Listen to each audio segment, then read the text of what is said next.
Jamaica crime fighting strategies lack execution. Part 2. Certainly, we have made some positive movements, but is it enough to justify the technologies we have at our fingertips? The tech is ready. Is the government? Jamaica's crime-fighting paradox debate continues. Welcome. You're tuned into Jamaica Bulletin Board, where we keep you in the loop with the latest happenings across Jamaica, revamped, recharged, and delivered with a touch of humor. This is part 2 of our mind-blowing exploration into why Jamaica's crime-fighting feels like a sci-fi movie with a VHS budget. If you missed part 1, pause right here, go find it, and come back fresh. You already know, like, share, and subscribe. And remember, smile because life is too serious to take seriously. We're dreaming in 4K, but living in dial-up. Picture this. You call the police. AI answers in fluent patois. Wagwan, tell me the full story.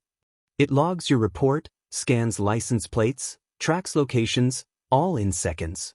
Now cut to reality. Your local station is still writing reports with carbon paper, and one officer don't even trust email. Me prefer write it out by hand. Computer too slow.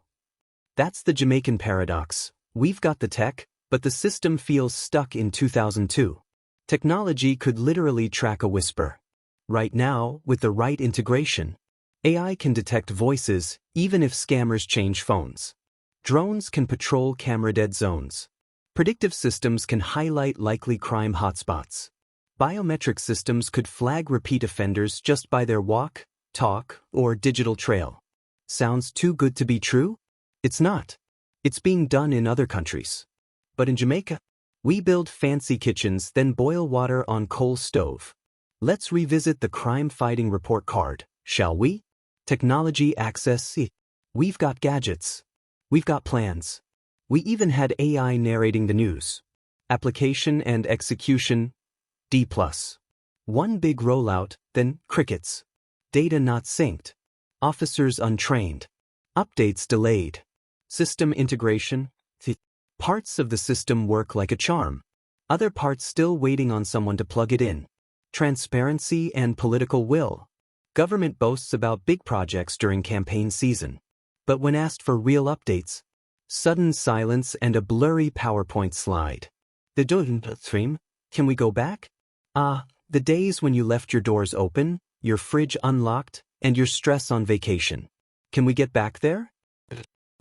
AI and tech are consistently applied, not just demoed. Officers receive real training, not 15-minute briefings with donuts. Communities buy in because results speak louder than ribbon cuttings. Systems are linked. Drones talk to stations, stations talk to courts, courts talk to outcomes. Until then, we'll keep watching criminals slip past the gadget parade like they invented incognito mode. Jamaica doesn't need more tech talk. It needs execution, monitoring, and willpower. We already have the tools to solve 90% of major crimes. But while the gadgets collect dust, the public collects grief, and criminals collect Wi-Fi. So here's the challenge. Will we let constables smart work smart, or will the system keep operating, well, not so smart? That's it for part 2 of today's Jamaica Bulletin Board commentary. Don't forget to like, share, and subscribe, and of course, smile because life is too serious to take seriously.